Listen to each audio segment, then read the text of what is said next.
मैंने 79 दिनों में 20 राज्य और 3 केंद्र शासित प्रदेश की यात्रा पूरी की और मैं अपने घर से निकला था 20 फरवरी को और वापस लौटा मैं 9 मई को। खर्च कितने किए? खर्च अगर बोला जाए तो नगण्य था। दाढ़ी बनाए कितने दिन बाद? पूरा टोटल मतलब 3 महीने बाद लगे। 3 महीना। नहाना पहले तो शुरुआत में रोज़ ही हो रहा था, उसके हाँ। बाद धीरे धीरे 5 दिन, 1 सप्ताह, बाप 3 रे दिन बाप। ऐसा होने लगा। अच्छा, सैनिटाइज कर ही लीजिए। चलिए तो अब रजनीगंधा नहीं, तुलसी हो गया है, इसको भी तो थोड़ा सा मांग लेते हैं हम लोग। चनामृत।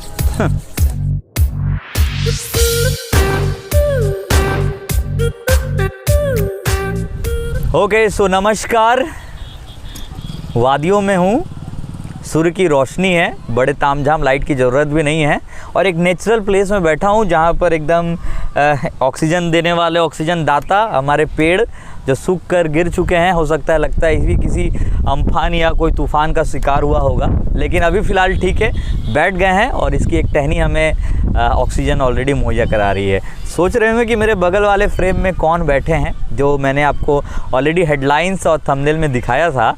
तो मेरे सामने जो शख्स बैठे हैं वो बहुत ही एडवेंचरियस शख्स है और इनकी जो सबसे अच्छी बात है, ये हमेशा हंसते रहते हैं और इनकी मुस्कान इसका श्रृंगार है। और मुझे लगता है कि कितने 29 राज्य, 29 राज्य और नहीं, मैंने 20 राज्य और 20 राज्य और शासित प्रदेश, 3 मतलब 20 राज्य और 3 केंद्र शासित प्रदेश ये घूम कर आ गए हैं एक नया खर्च किए बिना। हाँ, 5, 10, 15, 20 रुपए खर्च हुए हैं कहीं कहीं इमरजेंसी जगह, बट अगर देखा जाए तो ये मतलब वैसे ही फ्री से ही घूम के आ गए हैं। और हम लोग जब भी बाहर घूमने निकलते हैं तो व्हाट्सएप ग्रुप में पहले हिसाब बनाते हैं, या होटल में इतना लगने वाला है, ट्रेन में इतना लगने वाला है, एक्स्ट्रा खर्चे इतना होंगे, लोगों से पैसे वैसा इकट्ठे करते हैं और उसके बाद फिर घूमने का सोचते हैं। लेकिन ये जो मेरे साथ शख्स बैठे हैं, इन्होंने मतलब समझ लीजिए कि 10-15 रुपए में भारत को लगभग 90% कवर कर लिया। 100% हो जाता है, बट कोविड और लॉकडाउन की वजह से नहीं हो पाया। तो इनकी कहानी, इनका अनुभव हम सब सुनेंगे यहाँ पर। वीडियो थोड़ा सा बड़ा होगा क्योंकि 20 राज्य और 3 यूनियन टेरिटरीज की कहानी जानना है, तो बने रहे मेरे साथ। और स्ट्रीट टॉक में मैं एंकर रोहित सिंह स्वागत करता हूँ आप सभी का। कश्मीर और पंजाब के बॉर्डर की तरफ हूँ। मैंने कल बॉर्डर क्रॉस नहीं किया था शाम को। ये एक ढाबा है और यहाँ भी रात से बारिश हो रही है। रात भर मुझे ठंड लगती रही, सो नहीं पाया। ये स्लीपिंग बैग भी काम नहीं कर रहा है यहाँ पे, तो जैकेट पहन के सोया मैं, पर फिर भी नींद नहीं आई।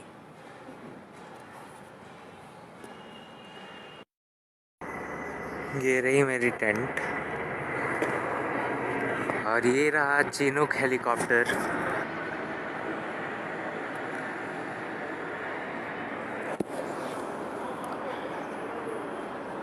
मैं यहाँ सोया था ट्रक के छत के ऊपर।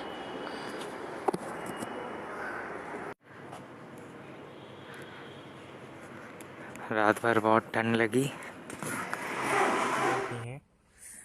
और इन्होंने कल मुझसे रात में बात की यहाँ पर।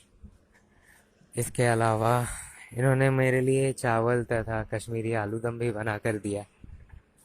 बहुत बहुत धन्यवाद। रात को छत के ऊपर कुछ लोकल कुत्ते, लोकल स्ट्रीट डॉग्स आकर मेरे टेंट को अटैक कर रहे हैं। आप सुन सकते हैं।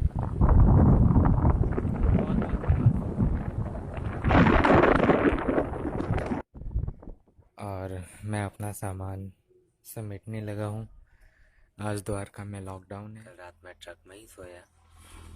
ड्राइवर साहब ने मेरे लिए कल रात सेव की सब्जी और रोटियां भी तैयार है। और मैं होसपेट के टोल प्लाजा से शायद बादामी की ओर जाऊं या शायद हुबली की ओर, अभी भी कुछ डिसाइडेड नहीं। टोल प्लाजा के अन्ना लोग मुझे छोड़ने आ गए और मेरे साथ पिक्चर्स वगैरह ली। जी के ट्रक से अपना सामान उतारता हुआ, और मैं इसी ट्रक में था कल रात। और ये हमें छत्तीसगढ़ का भिलाई शहर घुमा रहे हैं। संदीप जी ही मुझे छत्तीसगढ़ भिलाई में पोस्ट कर रहे हैं और मेरे स्कूल के दोस्त हैं। ಅಂತ ಹೇಳಿ ಪಶ್ಚಿಮ ಬಂಗಾಳದಿಂದ ಬಂದಿದ್ದಾರೆ ಇವರನ್ನೀಗ ನಮ್ಮ ಯಾವುದು बहुत बहुत धन्यवाद रोहित। बहुत बहुत धन्यवाद आपका पुरुषोत्तम जी कि आपने फ़िलहाल टाइम निकाला। और मैं आपको बताना चाहूँगा कि पूरे भारत भ्रमण करने के बाद भैया आइसोलेट थे। मैंने इनसे टाइम भी मांगा था, भैया कि नहीं अभी क्वारंटाइन टाइम मेरा पूरा हो जाए उसके बाद फिर मैं आपसे मिलूँगा। क्वारंटाइन टाइम अब लगता है हमको पूरा हो जी चुका है। पूरा हो चुका है। कैसे हैं आप?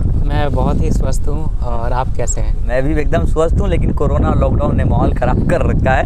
पहले तो ये बताएं कि आपने नहाया था कितने दिनों के बाद?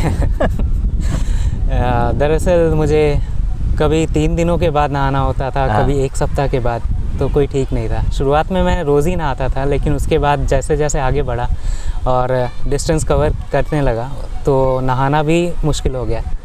तो नहाने के लिए मैं मोस्टली पेट्रोल पंप्स या फिर कोई ढाबा या फिर कोई नदी, समंदर, इन सब जगहों पे या फिर झरने, इन सब जगहों पे नहाता था। मतलब प्रकृति भी यूज़ कर लेते थे और जहाँ पे आश्रय मिल जाए वहाँ भी जी, नहा बिल्कुल, लेते। बिल्कुल। अच्छा, टोटल आपका टाइम ड्यूरेशन क्या था? कितने दिनों का आपका ये सफ़र जी था? मैंने 79 दिनों में 20 राज्य और 3 केंद्र शासित प्रदेश की यात्रा पूरी की। और मैं अपने घर से निकला था 20 फरवरी को और वापस लौटा मैं 9 मई को। खर्च कितने किए? खर्च अगर बोला जाए तो नगण्य था।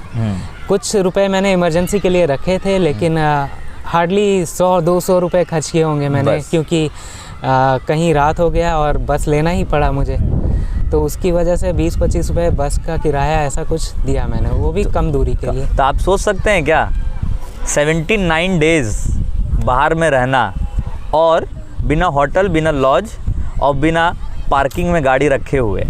इसके साथ साथ मतलब 79 डेज़ भैया रह चुके हैं, 20 राज्य घूमे, 3 यूनियन टेरिटरीज घूमे और खर्च किया मात्र इन्होंने 15 से 20 रुपए, वो भी इमरजेंसी माहौल पड़ा तभी खर्च किया, वरना इन्होंने खर्च नहीं किया है। जी मतलब बहुत ही रोचक आपका ये सफ़र है। कहाँ से ये दिमाग में आइडिया आया कि ऐसा करना है? सर दरअसल बात 2013-14 की है और मैं पर्यटन का छात्र भी रह चुका हूँ।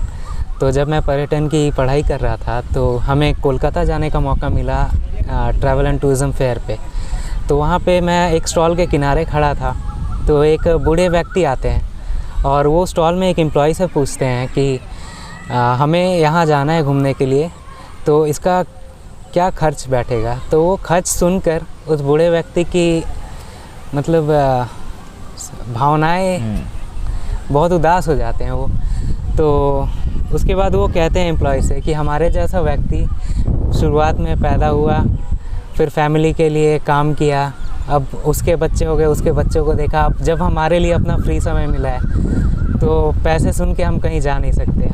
तो हमारे जैसा गरीब व्यक्ति अपने जीवन भर में यहाँ पैदा हुआ, यहीं रह जाएगा। और उनकी इस ध्वनि में इतनी करुणा थी कि वो देखकर किसी का भी मन पसीज जाता। तो वो मेरे हृदय में रह गया कि इस पे मैं अपने से क्या कर सकता हूँ। तो मैंने सोचा कि बिना पैसे के कैसे या फिर कम से कम पैसों में कैसे घूमा जा सकता है, इस पे कुछ किया जाए। 2013 से ही मेरे मन में चल रहा था, लेकिन मेरे पास समय नहीं था। इस बार लॉकडाउन की वजह से गनीमत ही समय मिला और मैं निकल गया बिना कुछ प्लानिंग के। जी, बिना कुछ प्लान किया, बैग उठाया, पैसे बस पॉकेट में 20-25-50 रुपए रखें, 100 रुपए रखें और निकल चले, चलो घूम के आते हैं।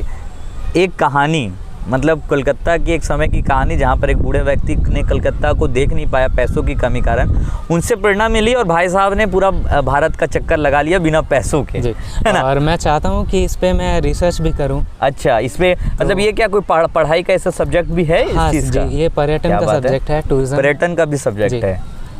क्या है सब्जेक्ट, मतलब क्या आता है, मतलब कि बिना पैसों के भारत भ्रमण कैसे किया जाए? इसमें आपको पर्यटन के बारे में सारा कुछ बताया जैसे कैसे आप आइटनरी प्लान कर सकते हैं और कैसे आप कॉस्टिंग कर सकते हैं, कैसे आप अपने टूर को। तो अभी आपकी वर्तमान स्टडी कहाँ तक हुई है? मैंने मास्टर डिग्री की है और पीएचडी के लिए अप्लाई कर रहा हूँ। Master degree in tourism. Master degree in tourism क्या है, एंड पीएचडी के लिए इन्होंने अप्लाई किया है।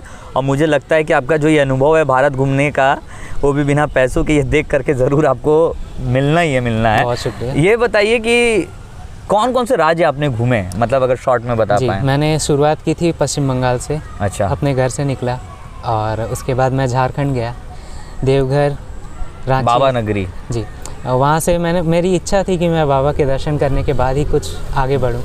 तो वहाँ पे मैं देवघर जब पहुँचा तो मुझे आइडिया नहीं था खाना कहाँ मिलेगा क्या, लेकिन ट्रेन में गणिमत एक व्यक्ति मिल गए मुझे और उनसे बात हुई तो वो मुझे जसीडीह स्टेशन से उन्होंने मेरा किराया दिया देवघर तक के लिए। उसके बाद उन्होंने ही मुझे खाना खिलाया और उसके बाद वो मुझे घर भी ले जाना चाहते थे, लेकिन मैं घर जाना अवॉइड कर रहा था। तो उसके बाद मैं वहीं बाबा के मंदिर के पास एक फुटपाथ पे सोया रात भर। अगले दिन सुबह उठा वहाँ। तो जो पहली रात थी, पहली रात के बाद ये समझ में आया, ऐसा कुछ लगा कि यार बहुत मुश्किल होने वाला है, इसको छोड़ देते हैं, ऐसा करते नहीं, हैं? बिल्कुल नहीं, मेरे लिए सब नॉर्मल लग रहा था, जैसे कि मैं अपने घर में ही हूँ। और जैसे आपसे मतलब आपने रास्ते, पेट्रोल पंप और ये सबको अपना घर और अपना बस, कमरा समझ बिल्कुल, लिया। बिल्कुल। Very good. मुझे कहीं भी ऐसा नहीं लगा कि डर लगा हो या फिर वापस जाने का मन किया हो। मैं वापस इसलिए आया क्योंकि बहुत सारी दिक्कतें हो गई थी और कोरोना के सेकेंड वेव के कारण बहुत सारे लोगों के अंदर भय व्याप्त हो चुका था।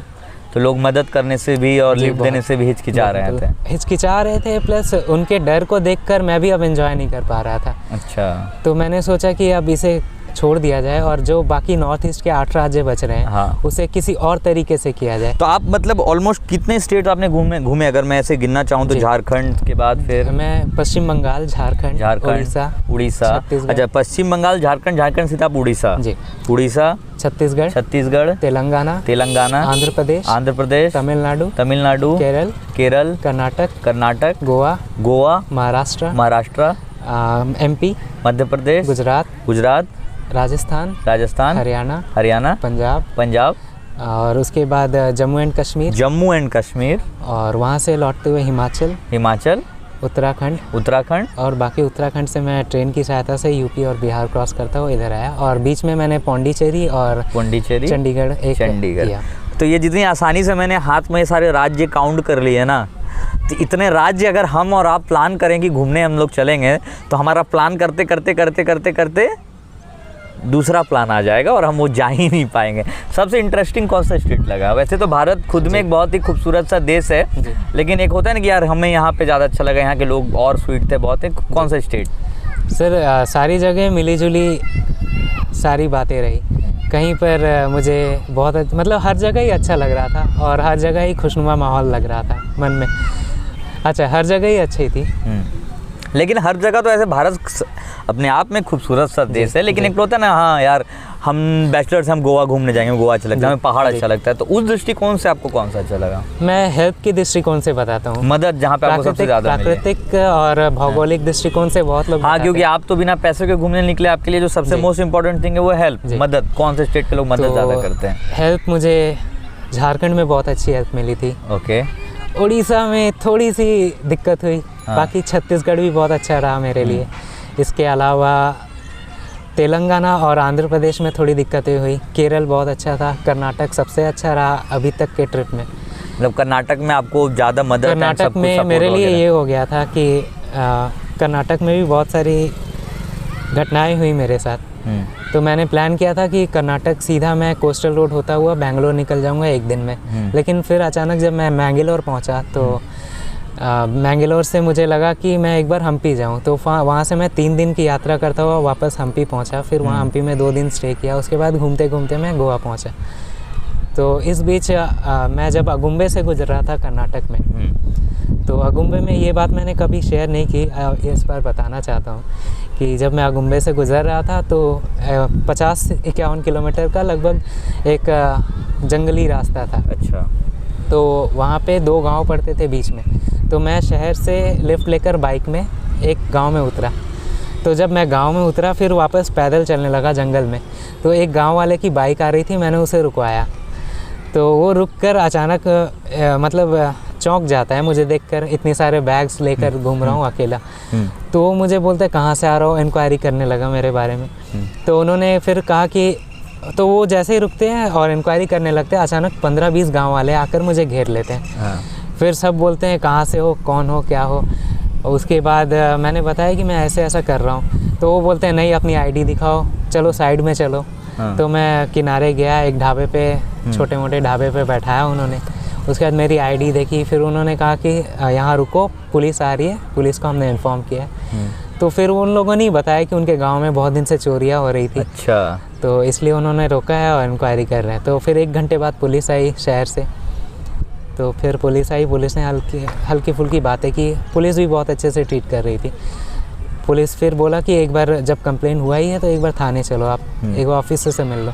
तो मैं वहाँ से बैठ के थाने गया वापस शहर की ओर।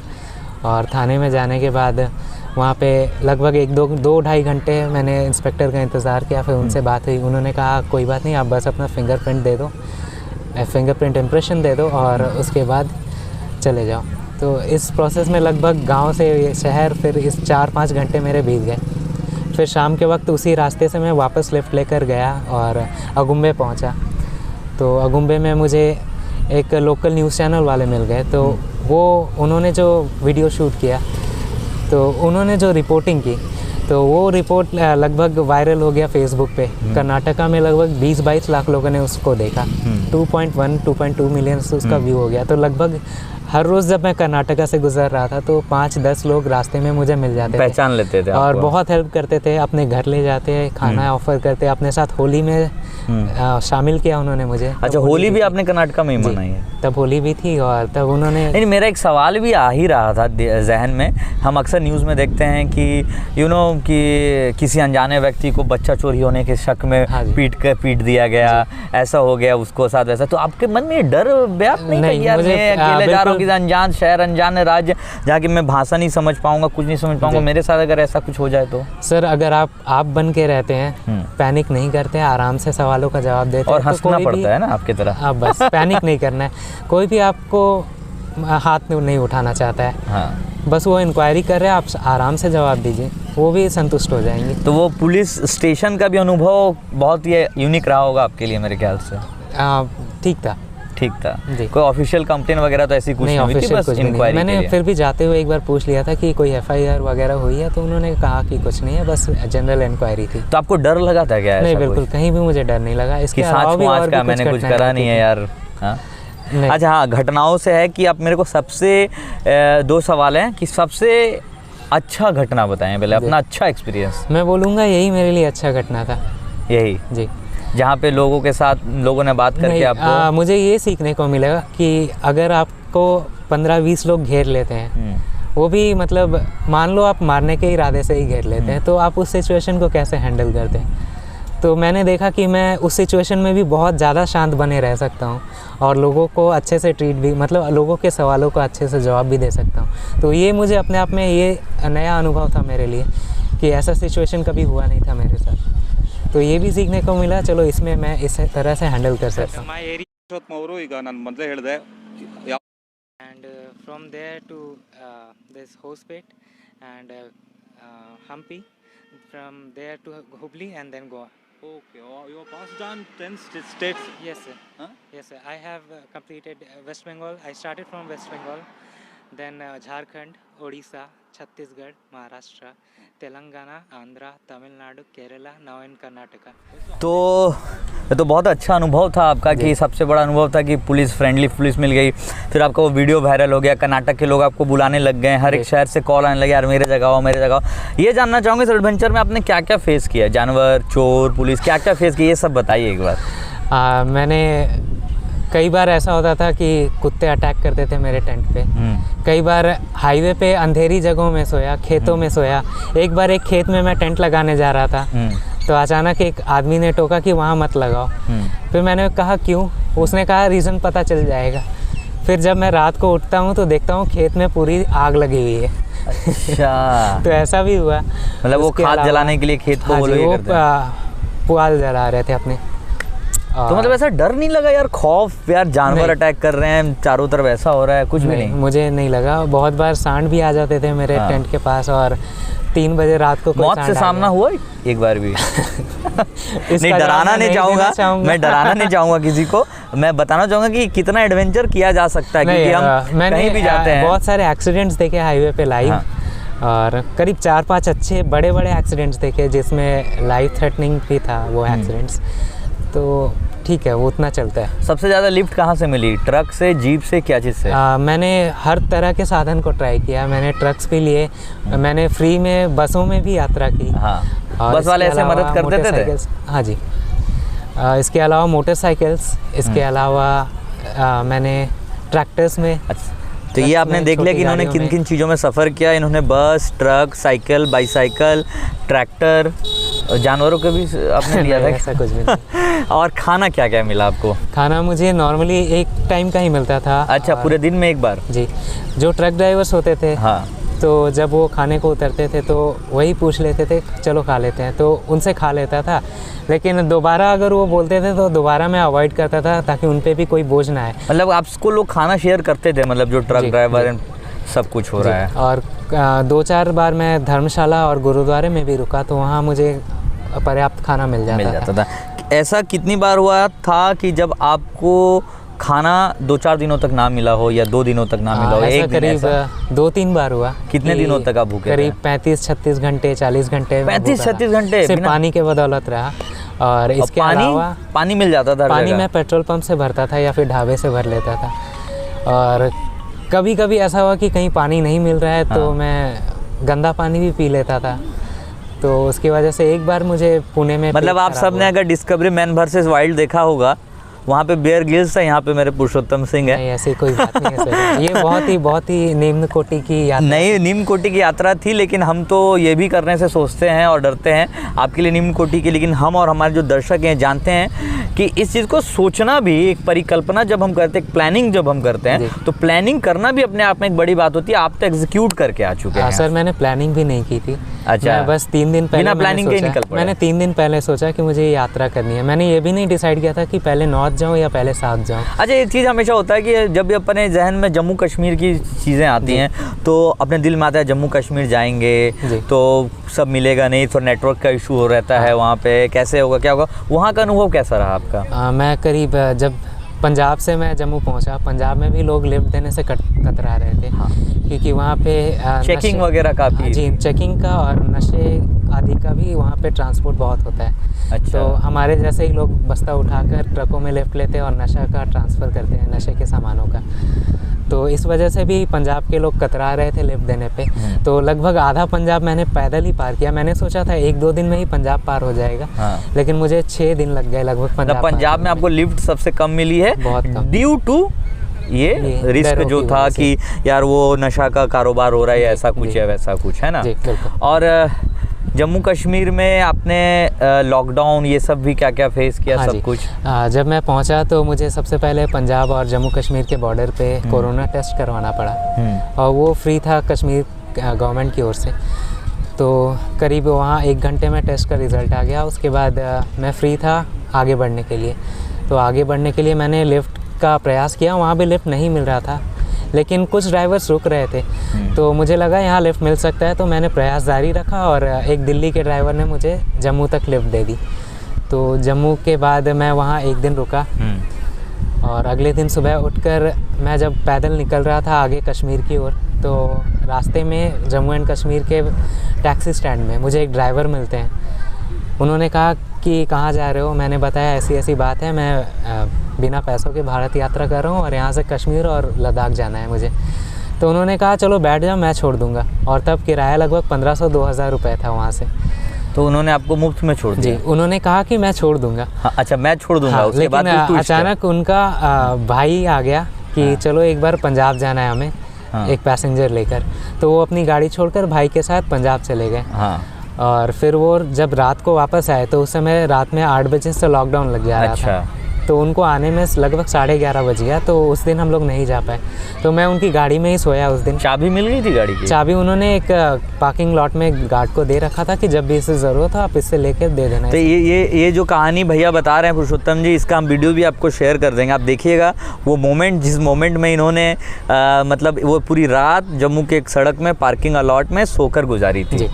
पार्किंग लॉट के गाड़ी में ही मैं सोया था। अगले दिन सुबह फिर उठा और फिर वो ड्राइवर नहीं जाने वाले थे। अगले वो 2-3 दिन अब डिले करने वाले थे अपनी यात्रा। तो मैंने कहा कि मैं आगे बढ़ जाता हूँ तब। तो मैं पैदल चलता हुआ जम्मू शहर से नगरोटा पहुंचा, जहां हाल ही में इनकाउंटर हुआ था। अच्छा। नगरोटा मैं पहुंचा, उसके बाद वहां भी लिफ्ट का प्रयास किया, लेकिन करीब 8-9 घंटे वहां खड़े रहने के बाद धूप में मुझे लिफ्ट नहीं मिली। तो एक पेट्रोल पंप में मैं रुका, फिर पेट्रोल पंप में इंडियन ऑयल के टैंकर से बात हुई, तो उन्होंने कहा कि हमारी जब गाड़ियाँ निकलेंगी तो मैं बैठा दूँगा श्रीनगर के लिए। तो उन्होंने भी बहुत प्रयास किया, लेकिन वो भी सफल नहीं हो पाए, गाड़ियाँ नहीं जा रही थी और फिर लॉकडाउन भी लगने वाला था अब।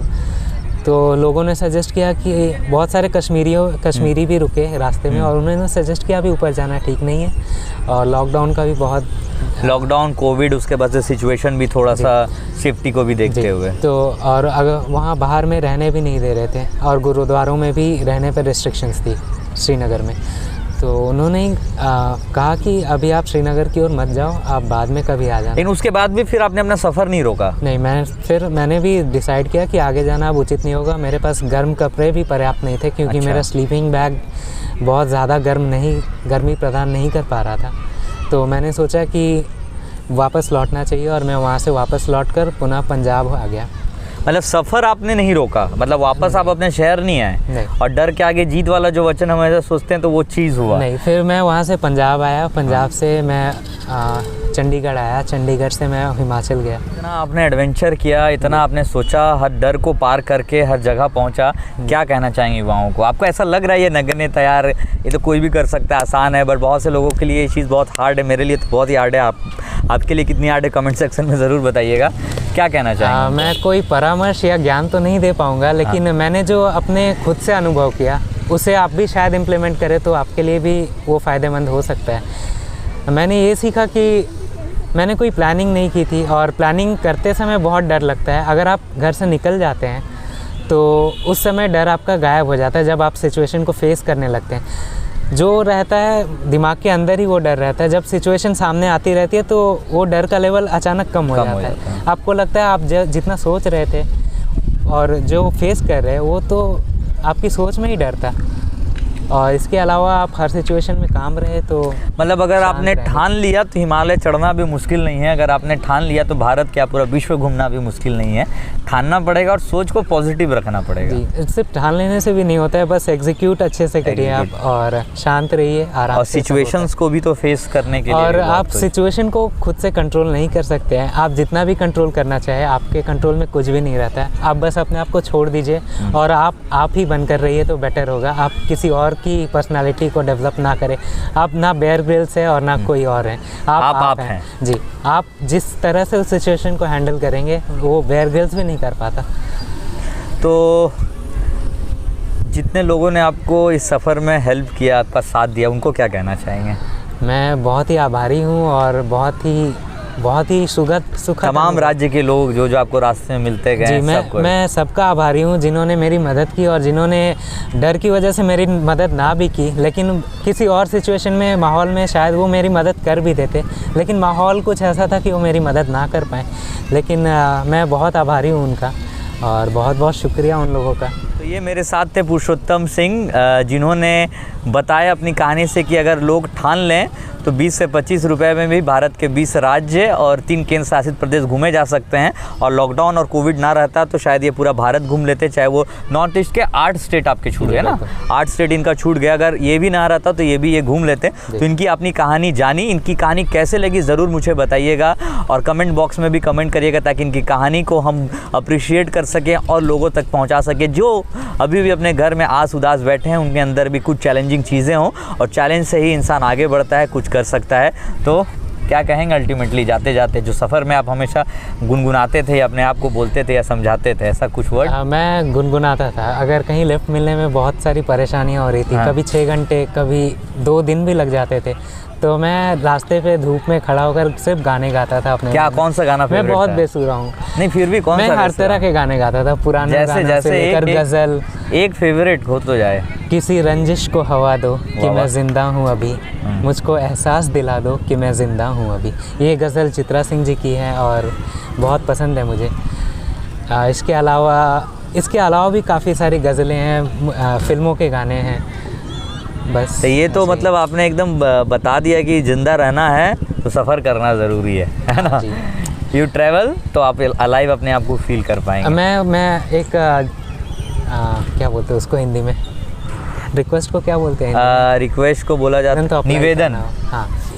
हाँ, मैं एक निवेदन करना चाहूँगा कि अगर आपके अंदर घूमने की इच्छा है और आप किसी वजह से नहीं जा पा रहे हैं, पैसों की वजह से हो, समय की वजह से हो, अगर पैसों की वजह से है तो आप एक दिन में 1 महीने के लिए बाहर ना जाकर इस तरह के जर्नी को आप 5 दिनों के लिए कर सकते हैं। अपने शहर से दूसरे शहर जाकर वापस भी आ सकते हैं। इससे आपका कॉन्फिडेंस भी बढ़ेगा और इससे आपको माहौल का सामना करने में भी आसानी होगी, है ना। इससे आपको माहौल का क्या बोलेंगे नहीं, सफ़र करना चाहिए, इससे इससे माहौल को आपको- मतलब सिचुएशन को फेस करने की ताकत आएगी। है ना? इससे आपको हर तरह के सिचुएशन को हैंडल करने की क्षमता प्राप्त होगी। चलिए, बहुत बहुत शुक्रिया पुरुषोत्तम जी हमारा बहुत हिस्सा बनने शुक्रिया। के लिए। अभी तो बहुत कोविड है तो हम लोग बहुत ऐसे ही कर रहे हैं, है ना। आप लोग ज़रूर वीडियो को देखें, शेयर करें, लाइक करें, कमेंट में ज़रूर बताएं कि इनका ये सफ़र आप सबको कैसा रहा। अपने अनुभव शेयर करें। द स्ट्रीट टॉक से मैं रोहित सिंह, बहुत बहुत धन्यवाद। बहुत बहुत धन्यवाद।